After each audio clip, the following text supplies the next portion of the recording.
कहानी एक लाडो चिड़िया की है। वो अपने 7 प्यारे प्यारे बच्चों के साथ घोंसले में बैठी हुई थी कि तभी अचानक से जंगल में तेज हवाएं चलने लगती है और तूफान आ जाता है। लाडो चिड़िया का घोंसला तूफान में उड़ जाता है। मम्मी, इस अचानक आए हुए तूफान ने हमारा सारा घोंसला तोड़ दिया। अब हम कहाँ जाएंगे?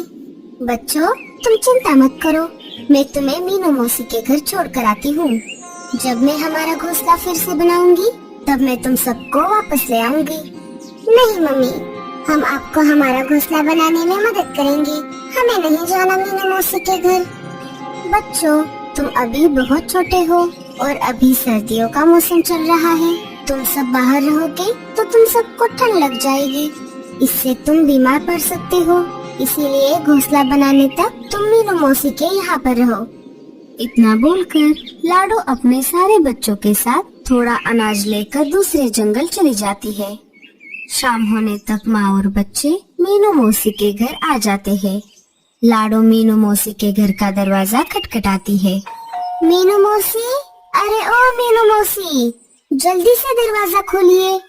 लाडो बहुत देर तक मीनू मौसी के घर का दरवाजा खटखटाती रही, लेकिन मौसी ने दरवाजा नहीं खोला। अरे लाडो, तुम यहाँ पर कैसे? क्या बताऊँ बुलबुल बहन? लाडो सारी बातें बुलबुल चिड़िया को बता देती है। इसीलिए मैं मीनू मौसी के यहाँ पर आई हूँ, लेकिन मौसी तो यहाँ पर नहीं है। वो 2 दिन पहले अपनी बेटी से मिलने के लिए जंगल से बाहर गई है।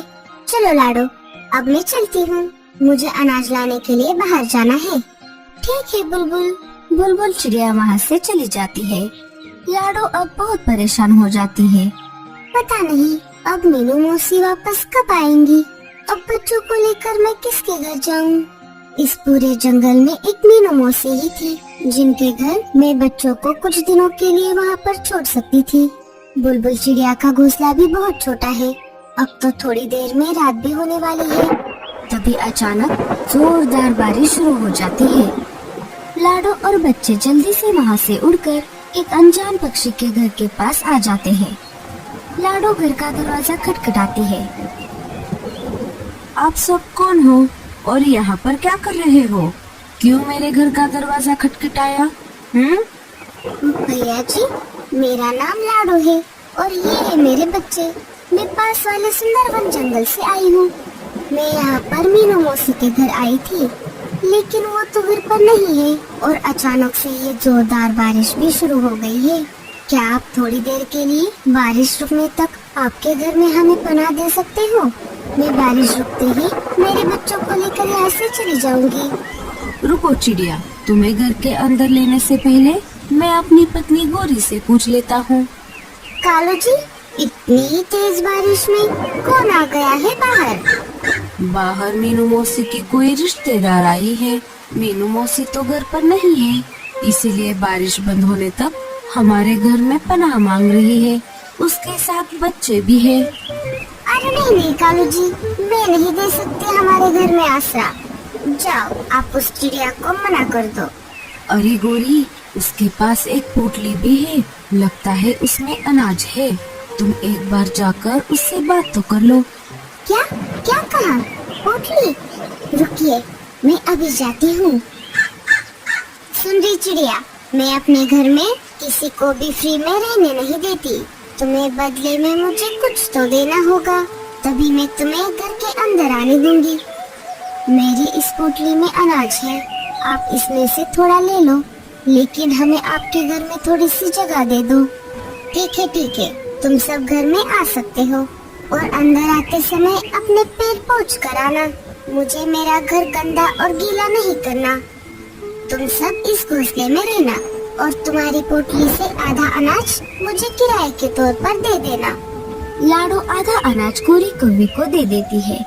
गोरी वो अनाज लेकर अपने घर में वापस आ जाती है। कालू जी, आज तो मजा ही आ गया।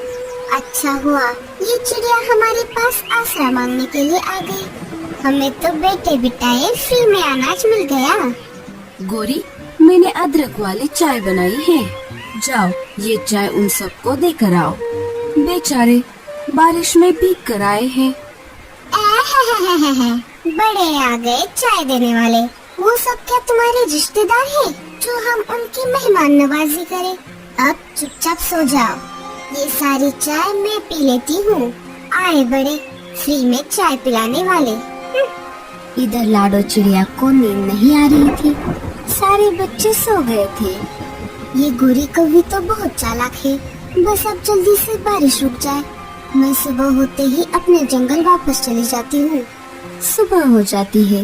लाडो घर के दरवाजे पर आकर देखती है। अरे बाप रे, ये बारिश तो बंद होने का नाम ही नहीं ले रही। अब मैं अपने जंगल कैसे जाऊंगी? लाडो चिड़िया परेशान हो जाती है। तभी वहाँ पर गोरी कौवी आ जाती है। सुन रही चिड़िया, बारिश आज भी हो रही है। अगर तुझे आज भी घर के अंदर रहना है तो बाकी का अनाज भी मुझे दे दे।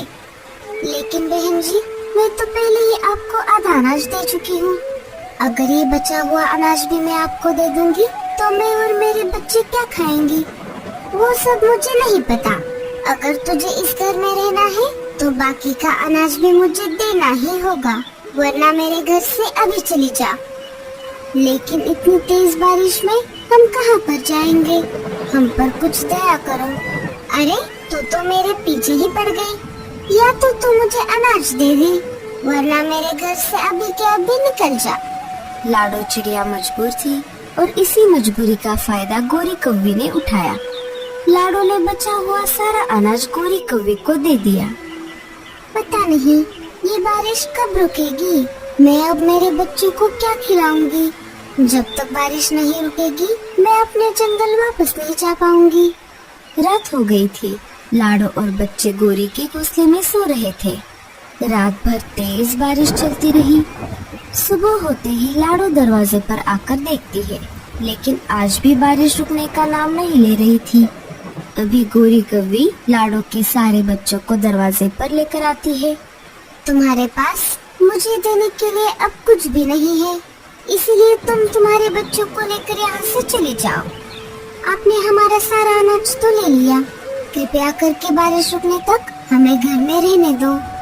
इतनी तेज बारिश में हम कहाँ पर जाएंगे? बड़ी आई बारिश रुकने तक रहने वाली। मैंने क्या धर्मशाला खोल कर रखी है जो फ्री में तुम्हें रहने दूं? अगर तुम्हें मेरे घर में रहना है अनाज तो देना ही पड़ेगा।